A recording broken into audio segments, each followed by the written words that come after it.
Buenas noches entonces, bienvenidos a todos a este webinar de preguntas y respuestas y dudas generales sobre las certificaciones PMP y KPM. Me presento, mi nombre es Pablo Sarbo, soy licenciado en Sistemas de Formación y tengo la certificación PMP desde hace ya varios años. Estoy al frente de Impala Risk, en donde lo que hacemos es justamente la implementación de mejores prácticas de proyectos con estándares del Project Management Institute y de otras organizaciones globales, y hacemos la aplicación de estos estándares a proyectos de diferentes industrias, tanto de IT como de ingeniería y construcciones, como de consumo masivo, etcétera, etcétera.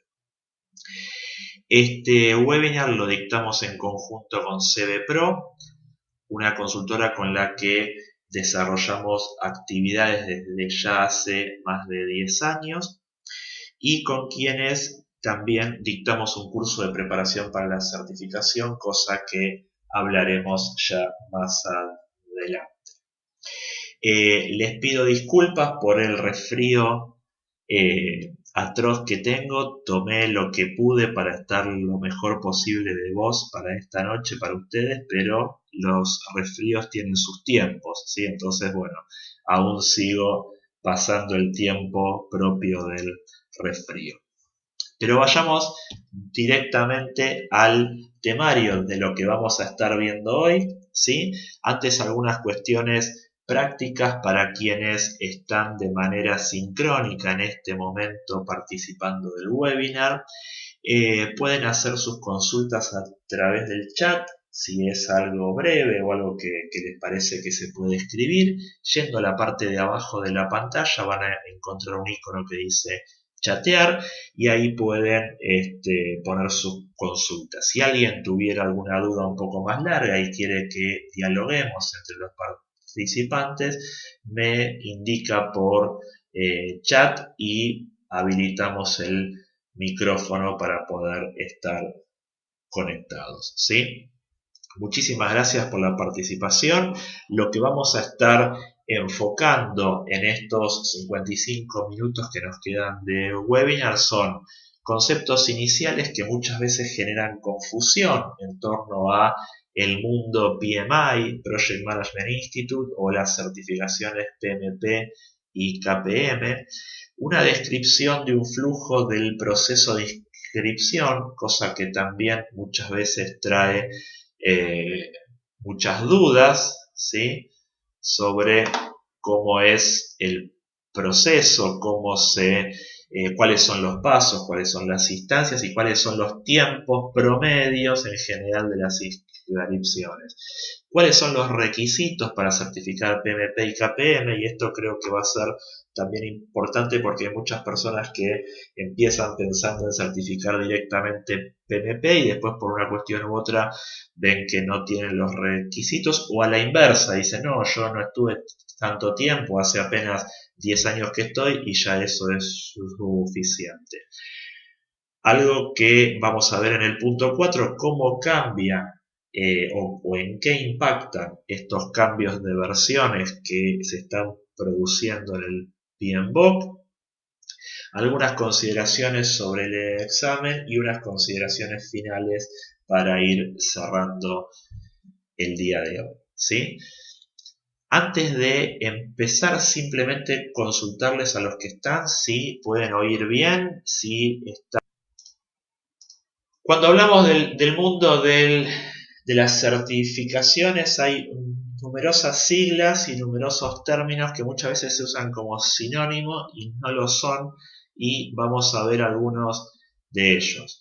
PMI es la institución, ¿sí? Uno no certifica PMI, ¿sí? Porque uno dice, quiero certificar PMI. Bueno, el PMI o el PMI es el Project Management Institute, es la institución, el ente que gobierna, administra y emite las certificaciones. Hoy vamos a hablar de dos, emite muchas otras y administra muchas otras, ¿sí? El PMBOK, PMBOK, PMBOK, PMBOK, o como cada uno quiera verlo o llamarlo dentro de su día a día. El Project Management Body of Knowledge, ¿sí? Es justamente el libro, este compendio, esta guía, ¿sí? Con mejores prácticas o fundamentos de la gestión de proyectos. Hoy por hoy estamos con la versión activa o con la versión actual, que es la número 5, y pronto, ahora vamos a ver fechas, pasamos a la versión 6 y vamos a ver cómo eso también impacta en los exámenes, ¿sí? El PM es el Project Manager. Yo no certifico PM, no certifico PMI, ¿sí? Certifico PMP, KPM o alguna otra certificación.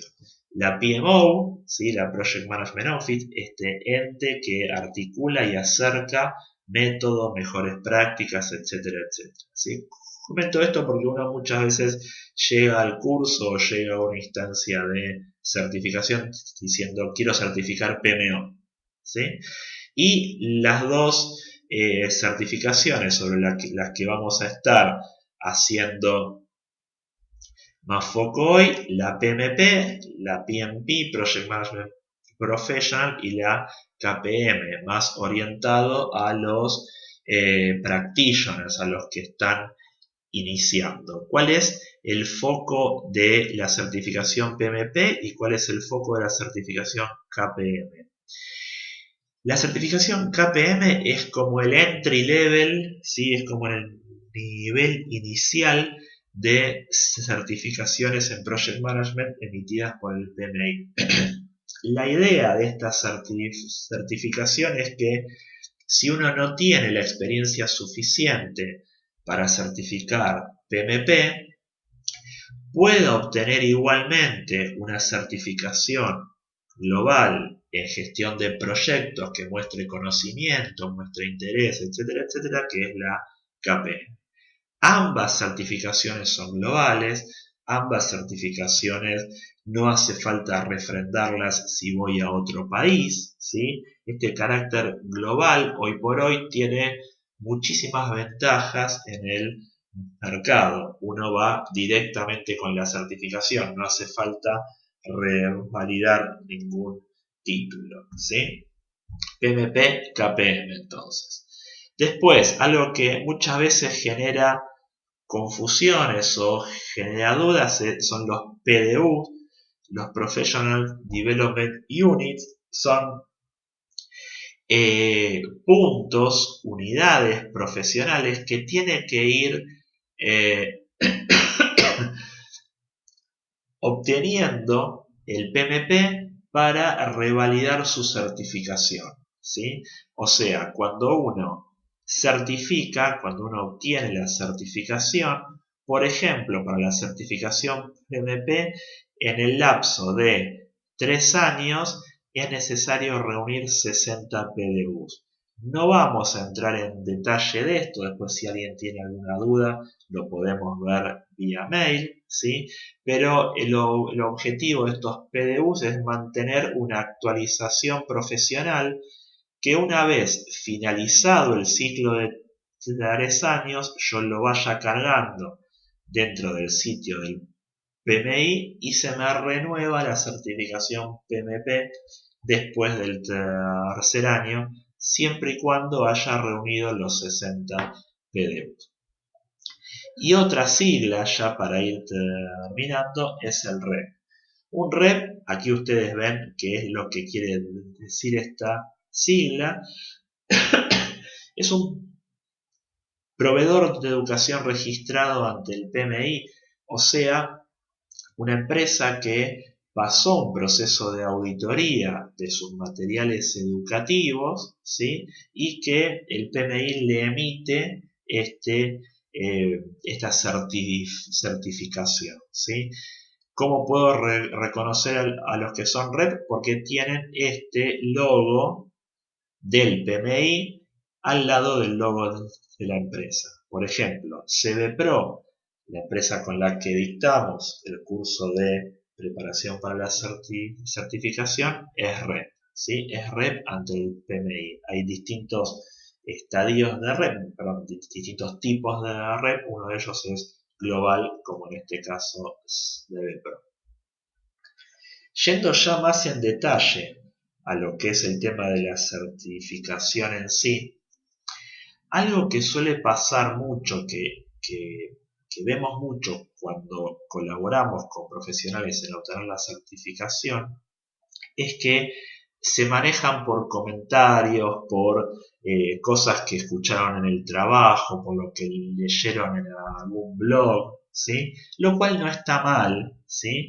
Pero lo que quería hoy dejar como punto importante es que cualquier duda, aparte desde ya que me pueden consultar, pero cualquier duda que les surja después, si quieren ir a las fuentes, estos son los dos documentos que gobiernan cada una de las certificaciones. Hay lo que se llama un handbook para PMP y un handbook para KPM, ¿sí? Son dos documentos PDF, se pueden descargar en esta dirección.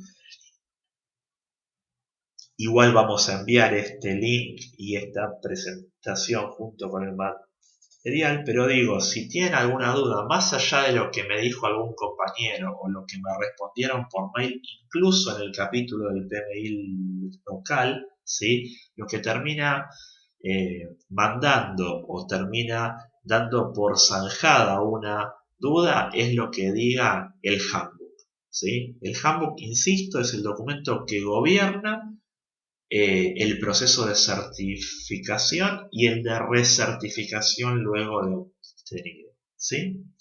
Hasta aquí entonces algunas siglas, algunos conceptos generales, cosas que no nos vayamos confundiendo luego.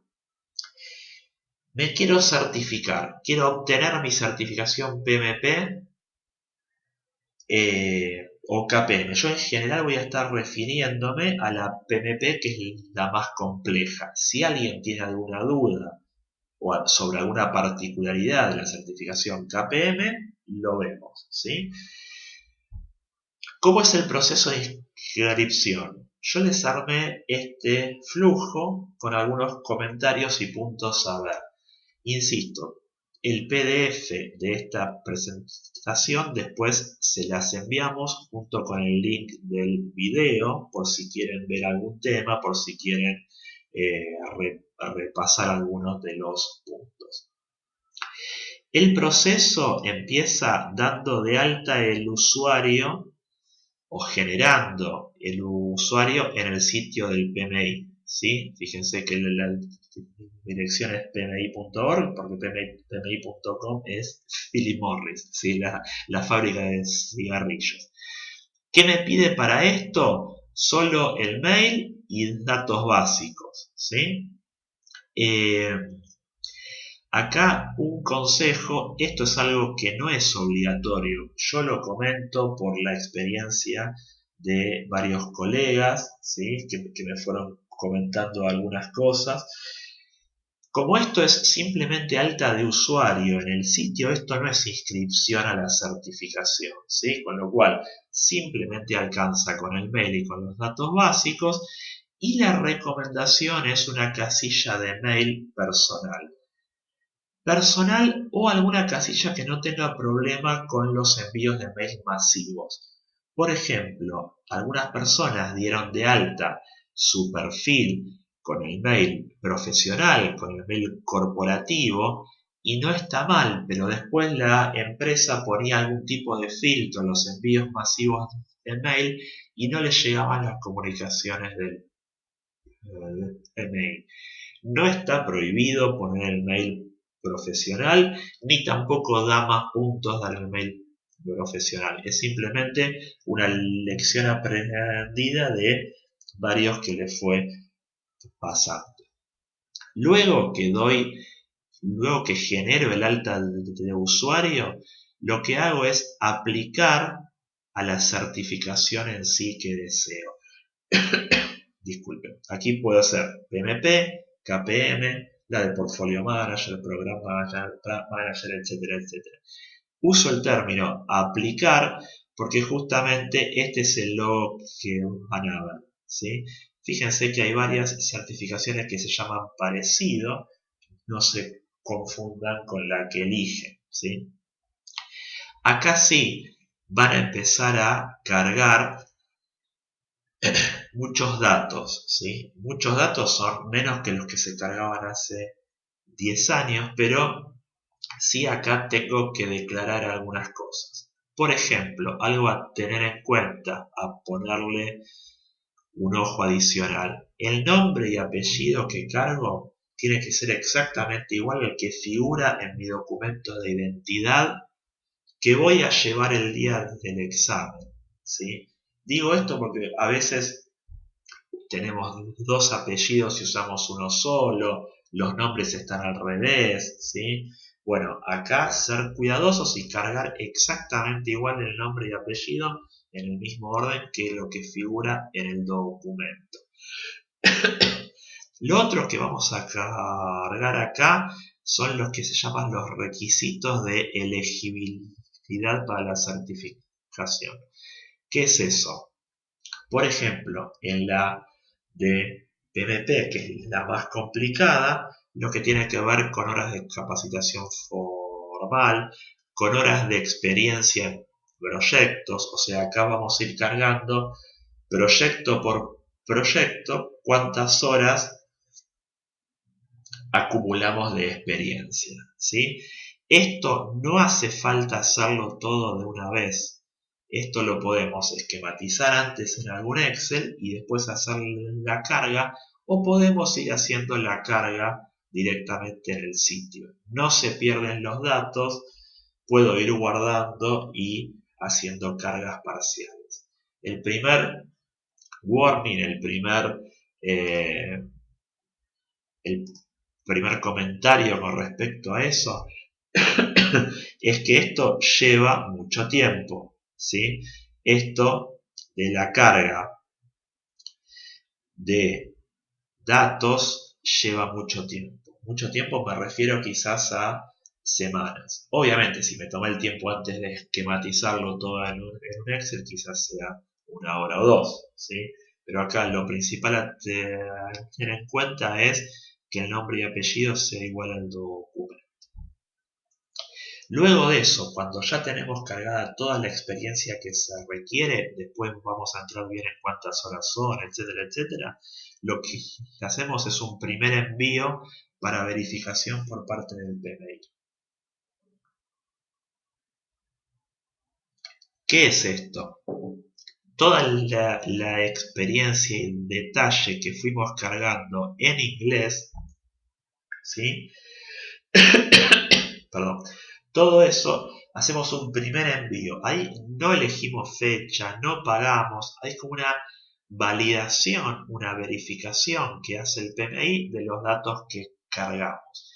Si no está de acuerdo con algo, si hay alguna duda, si algo no le cierra al PMI, nos lo vuelve a enviar, ¿sí? Con comentarios para que lo corrijamos. En estos comentarios dice, por favor, explíquenos un poco más su rol como PM en el proyecto 3.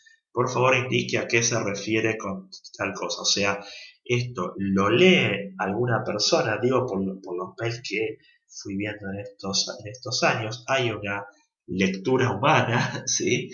Y hay comentarios específicos. Una vez que lo enviamos una, dos o n veces, cuando ya nos dan el ok, ahí estamos habilitados para el pago. Recién ahí podemos pagar, ¿sí? Podemos pagar, obviamente no tiene que ser el día después que me dan el ok, pero ahí recién se habilita la opción al pago. Continuamos con esta otra parte. Una vez que puedo pagar, ¿sí? Cuando hago el pago, también elijo la modalidad en la que quiero rendir. Si PBT o CBT. ¿A qué se refiere esto? A las siglas de Paper Based Testing o Computer Based Testing. O sea, si lo quiero rendir en papel o si lo quiero rendir en una computadora. Obviamente, en donde tenga la posibilidad de hacerlo, lo mejor es hacerlo por computadora. Por ejemplo, aquí en Argentina, PMP no se puede rendir en papel, se puede rendir solo en computadora. Hay algunos capítulos en el mundo en donde se rinde en papel. Si es en papel, no elijo yo la fecha, sino que se abren como instancias de examen, ¿sí? Una vez que pago, recién después que pagué, me dicen si resulté auditado o no. ¿Hasta aquí soy claro? Esto sucede unos minutos después que hago el pago, ¿sí? Unos minutos después entro en un algoritmo que me indica si me auditan o si no me auditan y ya puedo elegir fecha para rendir. El warning acá de la fecha para rendir es que hacia fin de año o cuando van a haber cambios de versiones del PMBOK hay muchísima demanda y puede ser que no tenga asiento disponible, ¿sí? Pero una vez que elijo fecha, ya estoy en condiciones de presentarme, rendir y terminar el circuito. Una vez que si resulto auditado, me van a pedir que envíe la documentación, ¿sí? Enviar la documentación con N, no con M como está ahí, ¿sí? Y dentro de este envío de la documentación, lo que me van a pedir es que envíe justamente todo lo que yo declaré antes, como experiencia y los títulos universitarios, los certificados de cursos, etcétera, etcétera. Cuando esto está ok, ya vuelvo a esta parte para elegir fecha, ¿sí? Una consideración adicional, al momento de pagar, yo puedo elegir lo que se llama, como ustedes ven aquí, que lo que me permite es elegir el lenguaje en el que quiero rendir, ¿sí? O sea, si yo quiero rendir en castellano, tengo que pedirlo explícitamente. No asume lenguaje. El PMP y el KPM no es que dice porque se inscriben desde Argentina, porque se inscriben desde Colombia, entonces se los hago rendir en castellano. No, el examen de base es en inglés y si uno pide la ayuda del lenguaje, se lo permite rendir además de en inglés en castellano. Esta es la barra lateral que van a ver a lo largo de todo el proceso de inscripción. La carga de datos se puede hacer en diferentes momentos. Puedo ir guardando el progreso, salir y entrar de vuelta. No pierdo los datos. Fíjense que tengo el paso de la aplicación, o sea, aplicar para el examen, cargo todos los datos y después tengo la parte de registrar, perdón, de agendar el examen, ¿sí? Preguntas. Acá arriba a la derecha van a ver cuando el slide se trata de preguntas y cuando se trata de algunos tips, algunos consejos. ¿Cómo sé si resulto auditado? Un mail casi inmediato que me envían, en donde lo que me van a pedir, en qué consiste la auditoría, es que envíe por correo tradicional, ¿sí? O sea, por algún courier, por ejemplo, Federal Express, DHL, algunos similar, que envíe lo que yo declaré antes como experiencia, o sea, las horas en proyectos, eso firmado por el responsable que yo dije que podía dar fe de esas horas. Van a pedirme copias del título de estudio, terciario, universitario, lo que yo haya declarado, disculpen, y el certificado con hora de capacitación formal.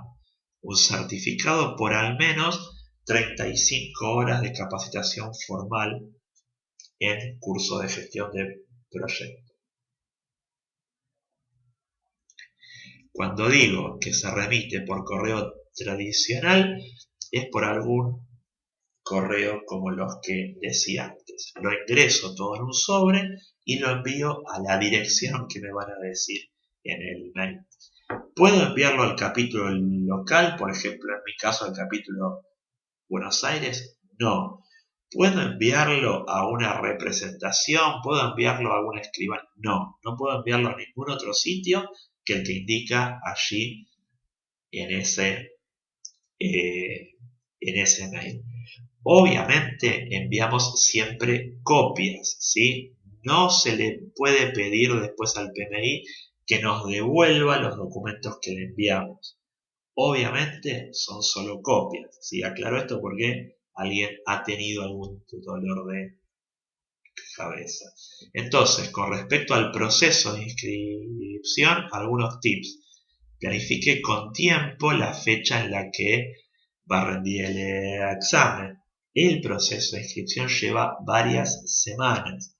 Por varias semanas me refiero a por lo menos 3 a 4 semanas. Por lo menos. No porque sea muy largo, sino porque típicamente uno está también ocupado en otras cosas y va y viene con el tema de la inscripción, ¿sí? Dentro del tiempo que planifique, considere que aparte va a estar estudiando para rendir, hay un esfuerzo en inscribirse para el examen y además considere el lapso de que si resulta auditado, además del tiempo que le lleve conseguir todas las firmas de los proyectos, hacer copias del título universitario, etcétera, etcétera, por lo menos entre que uno envía el correo, llega al PMI y le dan el ok, lleva al menos 2 semanas, ¿sí? Al menos 2 semanas. Entonces, esta es una contingencia adicional que tengo que tener en cuenta. ¿Por qué hago foco en el tema de la inscripción? Porque pasa muy frecuentemente que la gente dice, bueno, yo estoy estudiando para certificar. Y el tema de la inscripción les parece algo completamente secundario. Y cuando están llegando al final del curso de preparación, ven que no hicieron todos los trámites que necesitan. Y cuando pensaban rendir en diciembre, de golpe se encuentran con que ya no hay asiento, ya no hay sitio, ya no hay forma de hacerlo en la fecha, ¿sí? Entonces, esto es algo que se puede hacer en paralelo al estudio y en cualquier momento. Por eso indico que uno no pierde datos, ¿sí? Y puede ir cargándolo cuando quiere. 2 semanas, por lo menos, si resulto auditado, o sea, esta es una contingencia que tengo que tener en cuenta. Y una buena opción es contactar previamente al referente de proyectos, ¿sí? Que es el que yo haya elegido como la persona que puede dar fe de que yo tengo esa experiencia dentro de los proyectos que declaré, ¿sí? Hablar y decirle, mira, voy a ponerte en un pedido ante el PMI, ¿sí? Y ahí alertarlo antes, ¿sí? Para que no haya demoras luego, ¿sí? Hasta aquí soy claro, hasta aquí alguna duda.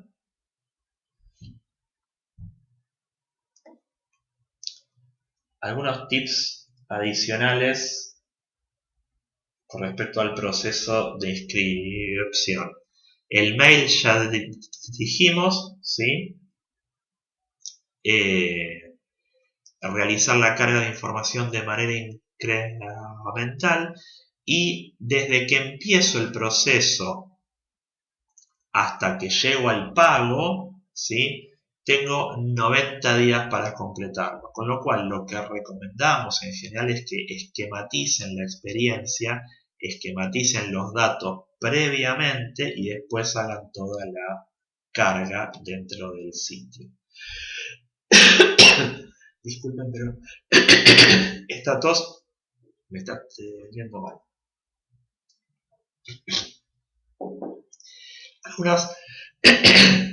Algunas consultas que fui recibiendo en estos días. ¿Hay fechas preestablecidas para rendir? No. Yo elijo la fecha después que pago, ¿sí?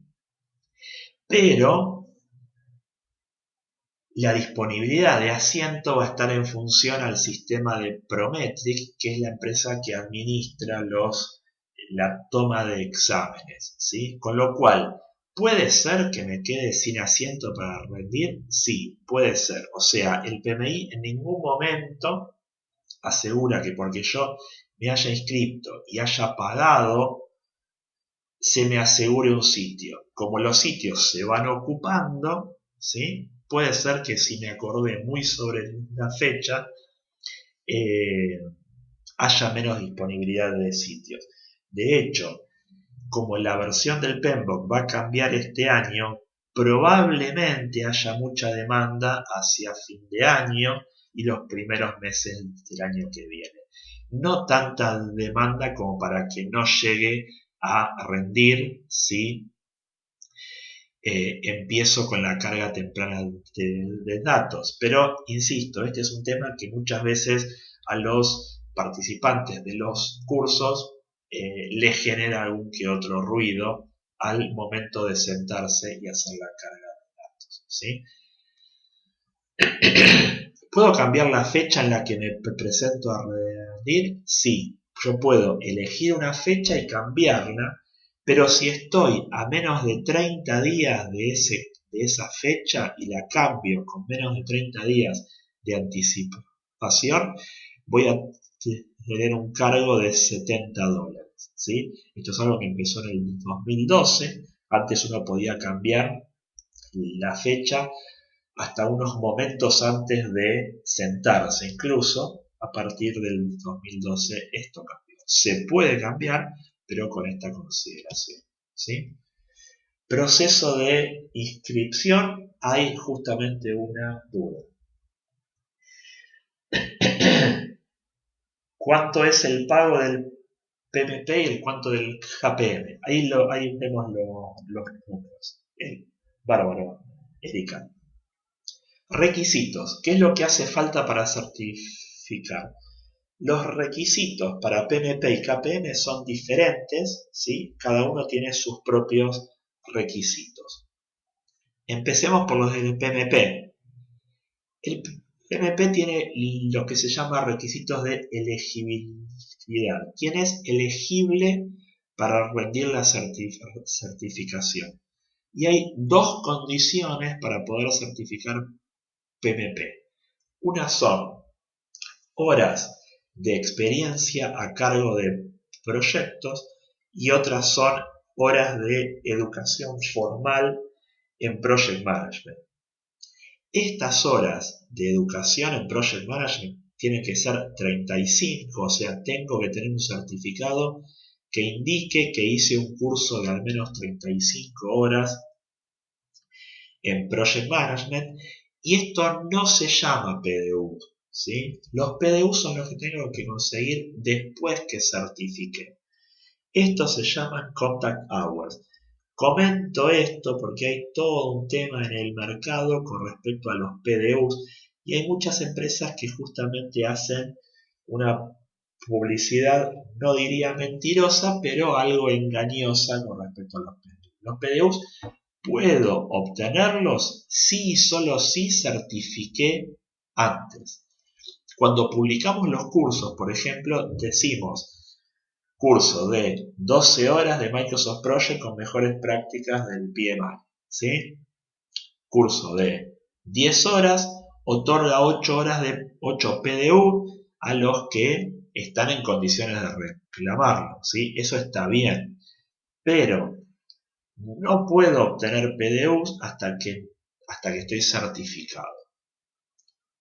Entonces, lo que necesito para certificar, por un lado, son un curso de educación formal, llama el PMI, con lo cual no dice si es presencial o remoto, pueden ser ambos, en Project Management.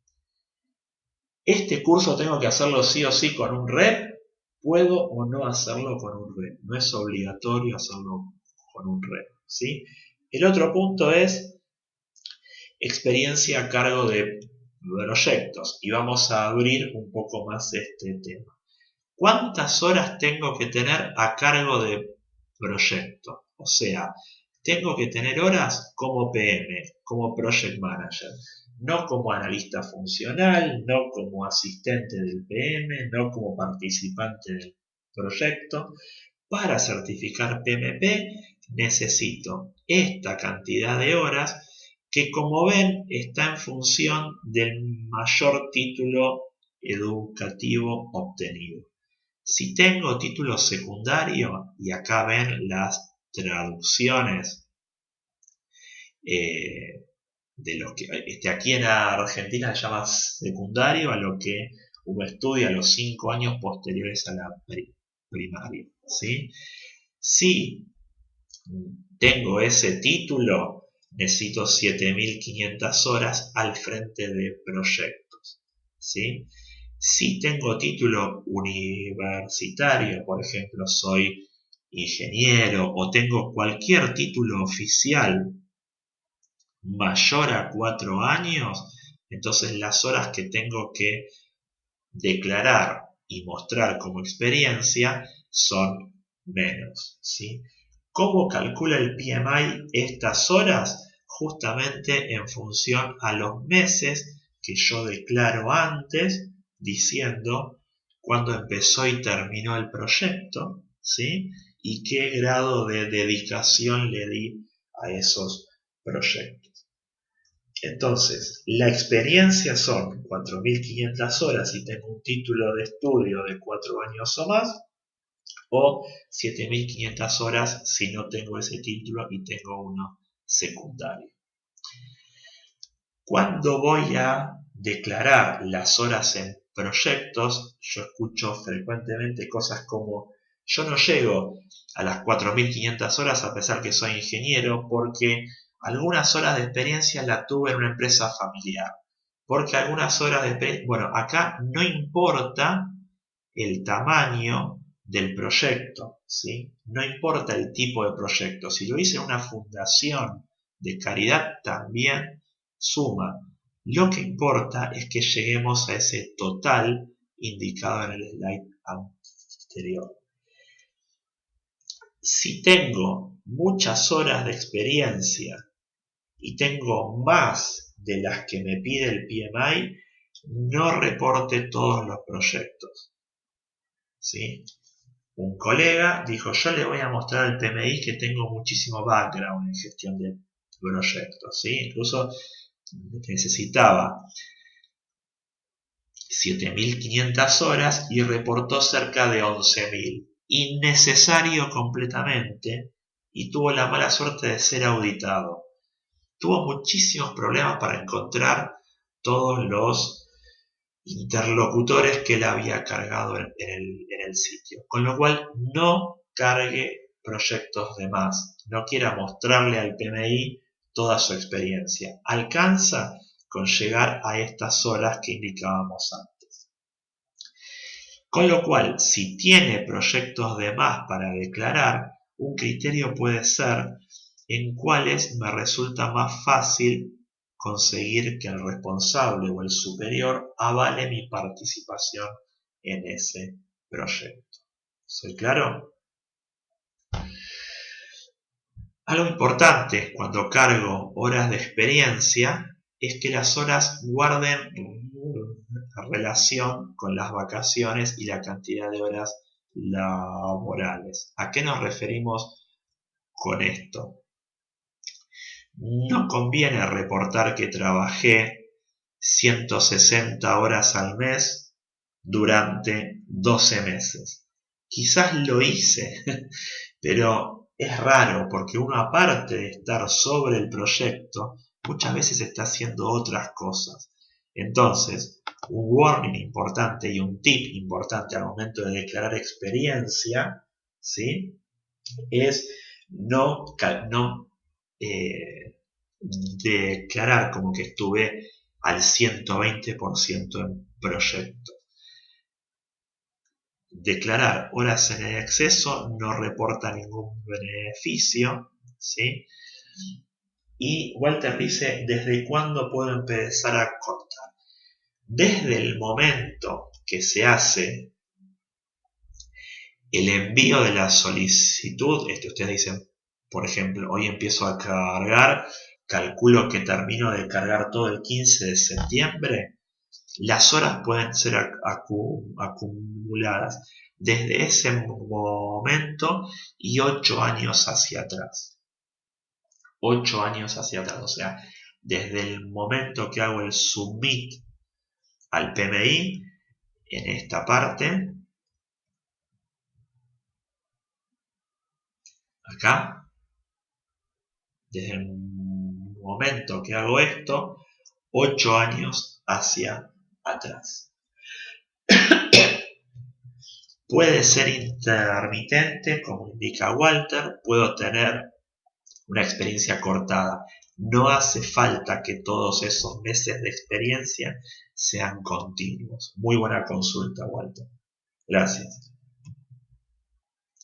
Lo que sí, si estuve trabajando en más de un proyecto a la vez, cuidado con el solapamiento, ¿sí? Entonces, si trabajé en más de un proyecto a la vez, no puedo declarar que trabajé full time acá y full time acá, ¿sí? Tengo que ir calculando cuántas horas declaro en cada proyecto para que sea coherente. El solapamiento no suma doble, ¿sí?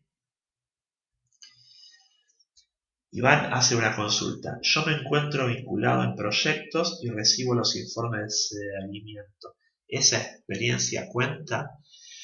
Lo que indica el PMI en el handbook, ¿sí?, dice que hay que estar a cargo de proyectos, ¿sí? O sea, como que hay que tener la responsabilidad del proyecto, estar al frente del proyecto, ¿sí? Seguramente algunas de esas horas cuenten, pero si todas las horas las tengo en un área no de línea de gestión de proyecto, o si no lo tengo en un rol de responsabilidad de dirección de proyecto, yo en principio diría que no, ¿sí? Ante esa duda, yo lo que haría es leer el handbook específicamente cuando habla de horas y ver si mi experiencia aplica o no. Si lo único que hago es seguimiento, pues puedo hacer una parte de seguimiento, pero si lo único que hago es seguimiento, ahí no estaría al frente del proyecto, ¿sí? Y algo importante que indica el PMI es que en cada grupo de procesos tiene que haber al menos una hora. O sea, cuando yo sume mi experiencia en todos los proyectos, al final en cada grupo de proceso debe haber al menos una hora en cada uno, ¿sí? ¿Recuerdan qué son los grupos de proceso? Iniciación, planificación, ejecución, seguimiento y control y cierre, ¿sí? A su vez, con los certificados, si hizo varios cursos y tiene varios certificados, elija el que tenga un nombre que figure igual que en su documento, ¿sí? Y que lo tenga guardado en algún sitio cercano. Comento esto justamente por la experiencia de muchos colegas, ¿sí? ¿Qué cursos son válidos como horas de capacitación formal? Los que traten temas de project management, ¿sí? Los que traten temas de project management con el marco conceptual del PMI. No cualquier curso, sino algún curso esté vinculado con esto. ¿Qué pasa si yo hice un MBA y una parte se refería a project management? Entonces ahí puede ser que tenga, por ejemplo, un certificado por 360 horas, pero la parte aplicable de ese certificado, por ejemplo, puedo decir que son 80. 80 es mayor que 35, entonces está ok, ¿sí? No hace falta que todas las horas del curso que tenga en el certificado las aplique a Project Management. ¿Soy claro en este punto? ¿Cuáles son las condiciones para el KPM? ¿Sí? Para el KPM, como es una certificación inicial, ¿sí? No necesito toda la experiencia anterior. Solo un título secundario y 1500 horas de experiencia profesional o, perdón, o el título secundario y 23 horas de capacitación formal. Una u otra, no las dos condiciones, ¿sí? O 1500 horas de experiencia o 23 horas de capacitación formal, para lo cual aplica todo lo que vimos antes, ¿sí? ¿Cuál es el impacto del cambio del PMBOK? ¿Sí? O sea, el PMBOK está cambiando. ¿Qué cambia y qué no en función a este cambio? ¿Sí? ¿Cuáles son las cosas que cambian y las cosas que no cambian por este nuevo cambio?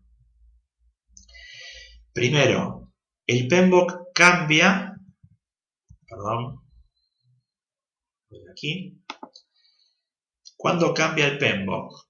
La versión nueva va a estar disponible en septiembre del 2017. O sea, el PMBOK 6, que yo les mostré una imagen antes de la tapa, va a estar disponible en septiembre del 2017. Hasta ahora hubo draft, documentos que se mostraron para que los miembros pudiéramos hacer comentarios, ¿sí? Pero la versión oficial saldrá en septiembre del 2017. ¿Cuándo cambia el examen? En algún momento del primer trimestre del 2018. O sea, en septiembre del 2009 va a estar la versión 6 del PMBOK, pero la versión 5 para el examen, ¿sí? ¿Hasta cuándo? Hasta alguna fecha a definir dentro del primer trimestre del 2008. ¿Puedo elegir en qué versión del examen me presento? No. Si me presento antes de la fecha que se va a indicar oficialmente que sea esta, rindo con la versión 5. Si me presento después de esta fecha, rindo con la versión 6, independientemente de cuándo me haya inscrito. Puedo inscribirme hoy y si el proceso dura mucho, rindo con la versión siguiente. ¿Soy claro en esto? En esto quiero ser lo más taxativo posible. ¿Cómo es el examen? ¿Sí? Hay consultas de en qué idioma se rinde. El examen se rinde en inglés, pero yo puedo pedir la ayuda de que me aparezca en castellano. O sea, el examen, las preguntas y respuestas aparecen siempre en inglés y solo aparecen en español si al momento de la inscripción yo pedí la ayuda del lenguaje. Repito, no asume que porque estoy en Colombia o Buenos Aires, Argentina o Perú, tengo que rendir en castellano. Siempre se rinde en inglés y yo puedo pedir la ayuda de que aparezca en castellano.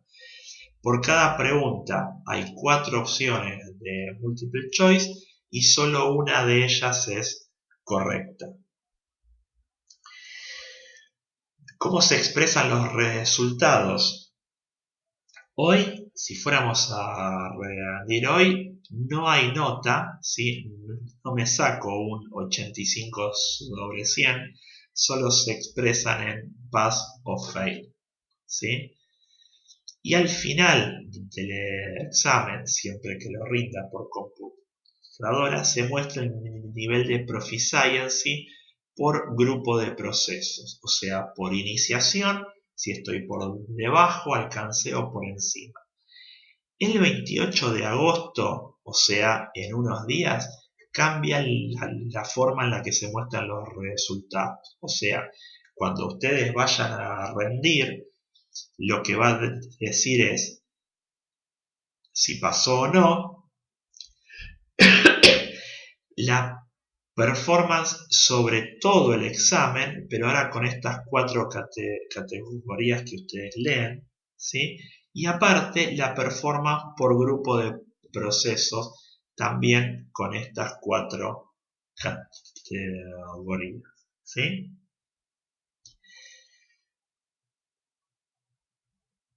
Entonces, a partir del 28 solo se muestra diferente el resultado. ¿Con cuánto apruebo? Esta es una pregunta muy común.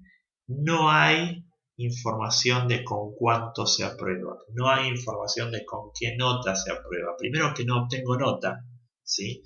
Y segundo, que no está documentado. Con lo cual, cuando escuchen 62%, 75%, 81%, cualquier número que les digan son inventos, ¿sí? Obviamente que no se aprueba con el 15%, ni con el 20%, ni con el 50%.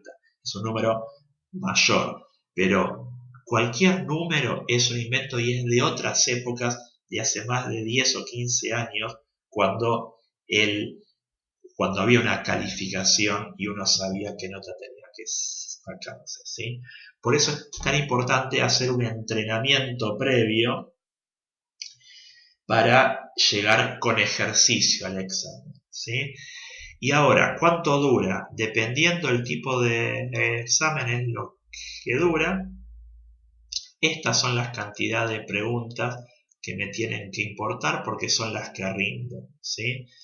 Ustedes van a ver dentro del handbook que hay unas preguntas que se llama unscored question, o sea, preguntas que no califican. En el PMP son 25 y en el KPM son 15. ¿Qué son estas preguntas que no califican? Preguntas que están puestas para que la gente responda, pero que no van a sumar al score total. Pero yo no me doy cuenta cuáles son las que están puestas para aprobar. Con lo cual, el número que importa es el que decíamos antes de 200 si quieren certificar PMP o 150 si quieren certificar KPM. Yo no me doy cuenta cuáles son las preguntas que están para hacer una prueba, con lo cual tengo que enfocarme en todas, ¿sí? ¿Cuánto cuesta? Lo que preguntaba recién, creo que Erika o Walter, ¿sí? Acá están los costos de ambas certificaciones con la diferencia de miembro y no miembro, ¿sí? Nosotros recomendamos que el participante se haga miembro del PMI mientras se está inscribiendo, ¿sí? Porque la membresía cuesta $145, creo, pero la absorbe la diferencia del costo del examen, ¿sí?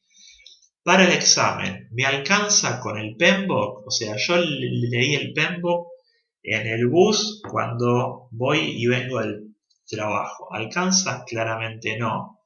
Lo que necesito es, aparte la experiencia profesional, aparte una base de conceptos y aparte una preparación en ejercitarse a hacer preguntas de examen. ¿Sí? ¿Cuánto tiempo tengo que prepararme? Obviamente depende de cada uno, pero nosotros, por los participantes de nuestros cursos, estimamos entre 3 y 5 meses. ¿Sí? El curso de preparación para la certificación, por ejemplo, el que dictamos nosotros, dura 2 meses y medio. En general recomendamos que después que hacen el curso ya estén preparados para rendir dentro de los 15 días, como para que no se disuelva la inercia. ¿Sí? Hasta aquí fui claro, yo estaba viendo el horario, son justo las 9, algunas consideraciones finales y algunas cosas para cerrar, ¿sí? Pero querría hacer un checkpoint aquí a ver si los que están participando de manera sincrónica al menos, se entendió, fui claro, si abarqué las dudas que tenían, si tienen alguna otra duda que puede ser que quieran que veamos ahora. Entonces, algunos puntos finales, ¿sí? El día del examen conviene ir con el documento de identidad que tenga el mismo nombre y apellido, ¿sí? Que lo que declaré ante el PMI cuando hice la aplicación. Voy a tener un código único identificador de PMI cuando doy ese primer alta que habíamos hablado hoy. Y cuando elija la fecha, ¿sí? el sistema de Prometric me va a dar un código de reserva. Esos datos conviene llevarlo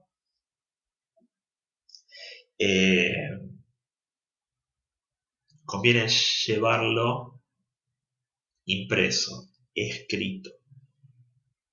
No podemos llevar calculadora, ¿sí? Es recomendable llevar algún abrigo adicional, llevar algún suéter, porque a veces prende el aire acondicionado y hace mucho frío de golpe.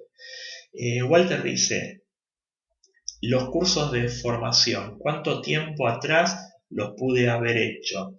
Los cursos de 36 horas. Te diría que esa información la busques en el handbook. Yo tengo entendido que eran en los últimos 5 años, ¿sí? Es lo que tenía entendido, pero así como no me gusta cuando la gente inventa, tampoco estoy seguro, ¿sí? Eso, si quieres, después me envías un mail y lo veo, y si no está eso en el handbook, ¿sí? Y si no indica nada, puede ser cualquier curso que hayas hecho. Cuando ingreso a la sala de examen, ¿sí? Cuando ingreso nos dan hojas en blanco y lápices por si quiero hacer algún número, algún cálculo, ¿sí? Y al salir tengo que entregar todo lo que recibí. No se les ocurra llevarse un souvenir. No se les ocurra decir, yo este lapicito me lo llevo, esta hoja me la llevo. En la documentación del PMI eso figura como motivo para anular el examen, ¿sí? Obviamente no se puede entrar con ningún dispositivo, ¿sí? Ni con hojas propias. Es una obviedad, pero aclaro. Si tienen algo en el pantalón, alguna nota o algo, asegúrense de dejarla antes de entrar, ¿sí? Comience la carga de datos con tiempo. Resulta conveniente hacerse socio del PMI, conveniente por esta diferencia de precio del examen, ¿sí? Si me hago socio, obtengo la membresía por un año, acceso al sitio del PMI con un montón de datos, ¿sí? Y conviene hacerlo, ¿sí? El examen se toma en cada ciudad en un sitio diferente, en donde Prometric tenga el sitio de evaluación. Aquí en Buenos Aires, por ejemplo, es en la calle Maipú. Maipú al 500, casi Córdoba. ¿Sí? Hasta aquí lo que es el contenido de las preguntas y respuestas con respecto a la certificación. Y les pido un minuto más de su atención para acercarles la próxima actividad, que justamente con CDPRO, esta consultora que es proveedor de educación registrado ante el PMI, llevamos adelante desde hace ya varios años, 2 veces al año. Es un curso de preparación intensiva justamente para rendir ambas certificaciones. Comienza el 4 de septiembre, finaliza el 20 de noviembre, cosa de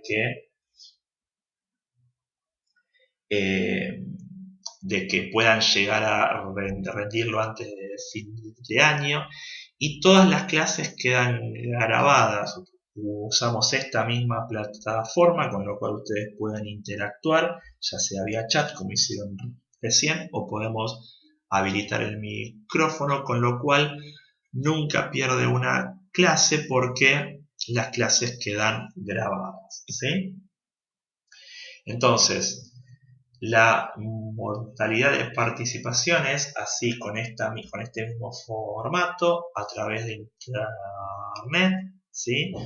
Cada participante recibe un examen completo por área de conocimiento de 50 preguntas, ¿sí? Con lo cual al final del curso se repasan y revisan individualmente más de 700 preguntas.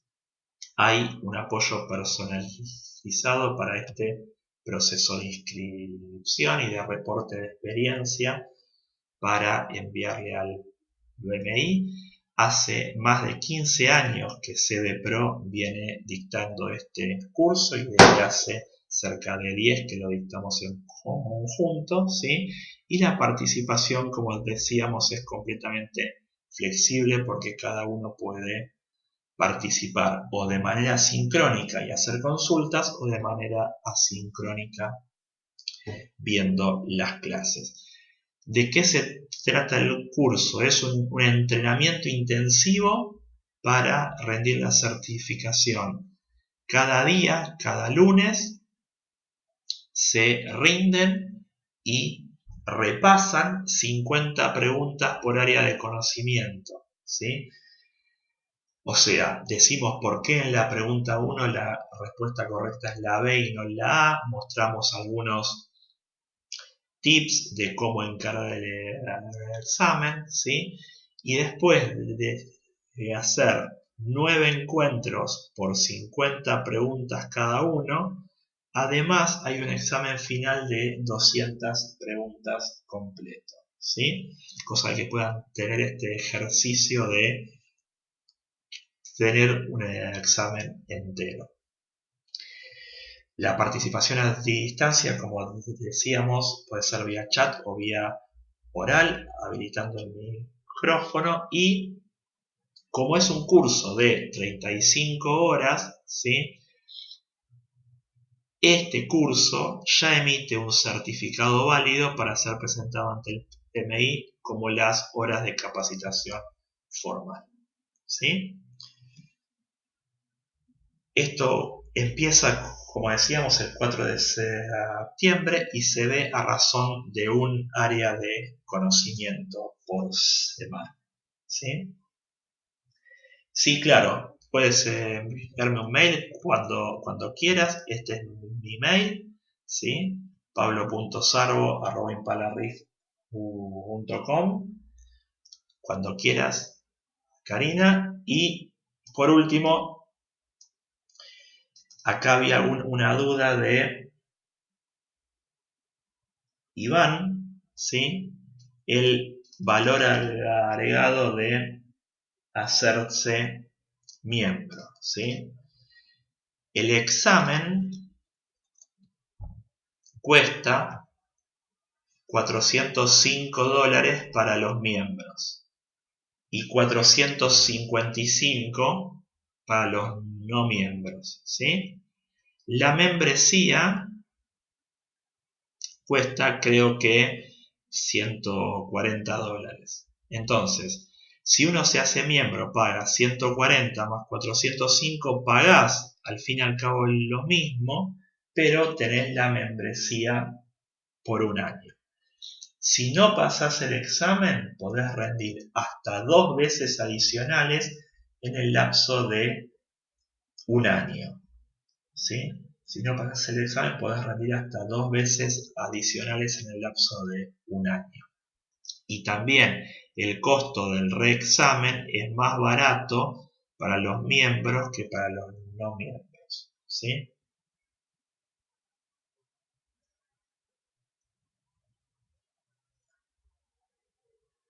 Walter, entonces eso es lo que pasa si no pasás el examen. Karina, cualquier consulta, bienvenida. Iván, entonces ahí lo de ser miembro, ¿sí? Esas son las diferencias. Perfecto. Bueno, cualquier duda, cualquier consulta, tienen mi mail, ¿sí? Home dice, la membresía te permite bajar libros como el PMBOK u otras guías del PMI, te da descuento en eventos, sí, exactamente, eso es así. Cuando uno es miembro, tiene acceso a muchísima información adicional, incluso bajar los estándares, el de Air Value, el PMBOK, el de Program Management, ¿sí? Un montón de documentación muy útil. Bueno, muchísimas gracias por el tiempo, por la compañía, y en estos días estamos enviándoles el material de esta presentación, como así también links a otros materiales, ¿sí? Y el link al video de este webinar. Cualquier duda, cualquier inquietud, cualquier consulta, este es mi email, estoy ahí a disposición. Muchísimas gracias.